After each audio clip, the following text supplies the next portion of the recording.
Hey guys, welcome back to my new vlog. તો જો આપણે ક્લાસમાં પહોંચી ગયા છે અને અત્યારે મેસેજ આવ્યો કે ઓડિયો લે જવાનો છે. તો 4th ફ્લોર ચડ્યા, ત્યાંથી લિફ્ટ મળી અને હવે પાછા ફ્રેશ થઈને આપણે નીચે જાશું. આખો ક્લાસ ખાલી છે, બધા વહી ગયા છે, આપણે જ લેટ છીએ એટલે પાછા ત્યાં 4th ફ્લોર ચડવાના. સારી એક્સરસાઇઝ થાય છે, એક નંબર, જોરદાર.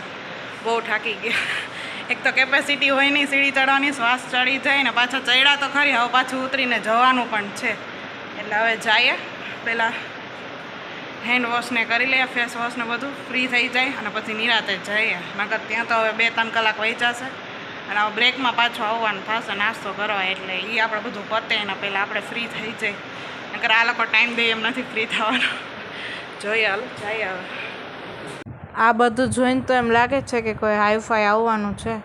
જોઈએ હવે કોણ આવે છે અને કેવો સેશન છે. હવે તો જો ફાઇનલી છે ને અત્યારે સેશન કમ્પ્લીટ થઈ ગયો છે ને ત્યાર પછી મારા એક ફ્રેન્ડનું કામ હતું એટલે એ કરવા ગયા હતા. પછી અત્યારે નાસ્તો લઈ આવ્યા છે. એ નાસ્તો લઈ આવી હતી ઘરેથી એટલે મેં કીધું કેન્ટીન, જો લંચ બોક્સ લઈ ગઈ હતી. નાસ્તો કેન્ટીનનો છે પણ લંચ બોક્સમાં છે. ત્યાંથી બધું લઈ લીધું ને પછી લંચ બોક્સમાં નાખી દીધું. ને અહીંયા છે ને જો ક્લાસ આખો ખાલી હોય છે એટલે આપણને મજા આવે નાસ્તો કરવાની. એટલે જો અત્યારે અમે છે નાસ્તો કરવા આવ્યો છે. આજે મેં લીધું છે ઘૂઘરા, ટ્રાય કર્યા છે ને પકોડા છે. મસ્ત છે, વાંધો નથી, એકદમ મસ્ત છે. મેસમાં ગયા હતા કાલે, ત્યાં ટ્રાય કર્યો, પછી ત્યાં આવે છે. દરરોજ કંટાળો આવે જવાનો એટલે કીધું આજે પાછું કેન્ટીન ટ્રાય કરીએ. ઓલમોસ્ટ બધું આપણે ખાઈ લીધું હતું, ટેસ્ટ કરી લીધું હતું, વાંધો નથી. તો જો આજે આ છે આપણે. તો બ્રેક પછી પાછો મેસેજ આવ્યો હતો કે હજી 2 કલાકનો સેશન છે મેઇન બિલ્ડિંગમાં, એટલે અમારે ત્યાં જવાનું છે. તો અત્યારે જો મેઇન બિલ્ડિંગમાં આવ્યા જ છીએ ને હવે થોડીક જ વારમાં સેશન ચાલુ થઈ જશે. બધા આવીને હજુ બેઠા છે. હવે જોઈએ આ સેશન પાછો કેવો છે. તો જો અત્યારે છે ને વાગ્યા છે 7:30 અને આજે જવાનું છે જલારામ મંદિરે. કારણ કે અમારા શેરીમાં એક આંટી છે ને, એ લોકો ત્યાં બધાને જમાડે છે. આખી શેરીને ઇન્વિટેશન આપ્યું છે એટલે બધાને જવાનું છે. તો અત્યારે અમે છે ને જલારામ મંદિરે જઈએ છીએ બધા. તો જો ફાઇનલી ગાઈઝ અમે ત્રણે મસ્ત રેડી થઈ ગયા છીએ. મિરલને એમ કે હું ફોટો પાડું. જો મમ્મી આવી ગઈ. મમ્મી એક મૂકો નહીં મૂકે હો ભાઈ. હાલો એક સેલ્ફી લઈ લી મસ્ત. થઈ ગઈ, બાય બાય.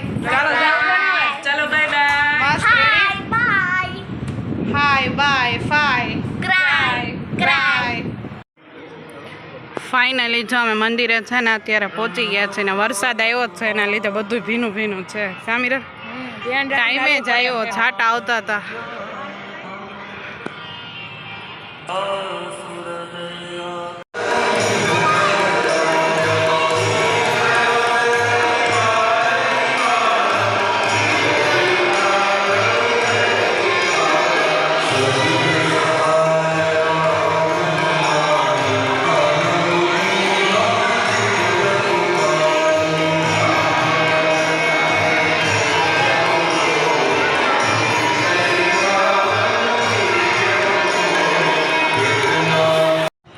તો પ્રસાદીમાં છે ને કઢી ખીચડી, શાક પૂરી ને ખીર છે. અને જો હું મિરલ સાથે બેઠી છું અને મમ્મી એના બધા ફ્રેન્ડ સાથે, એને બા બેસી ગયા છે અને ઓલી સાઈડ ચારમી બેઠી છે એના ફ્રેન્ડ જોડે ગ્રુપમાં. અને આ વખતે વરસાદ છે ને એટલે મંદિરમાં અહીંયા છે, નકર પાછળની સાઈડ હોય છે પણ ત્યાં બધું ભીનું ભીનું હતું. એટલે અમારા બધા સોસાયટીવાળાનું જેને રાખ્યું હતું ને એ બધાને, જે ગેસ્ટ આવ્યો હોય ને એ બધાને મંદિરમાં બેસવા કરો. ચાલો મસ્ત.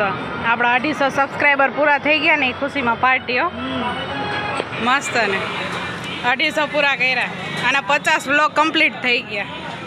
એ ખુશીમાં હું બધાને પાર્ટી આપું. સોડાની પાર્ટી મેં છિયા કરો. ચાલો મજા આવે સિંગ ખાવાનું. પપ્પાને શરદી થઈ જાય એટલે એને નથી પીવી. જો તો જો ફાઇનલી છે ને અત્યારે પ્રસાદી લઈને ઘરે આવી ગયા છે અને વાગ્યા છે 9:30 અને બધા બહાર બેઠા છે. મિરલને બધા તન્વી જોડે બેઠા છે અને મમ્મીને બધા એની ફ્રેન્ડ જોડે બેઠા છે અને પપ્પા ને બાપુજી એ બંને બેઠા છે.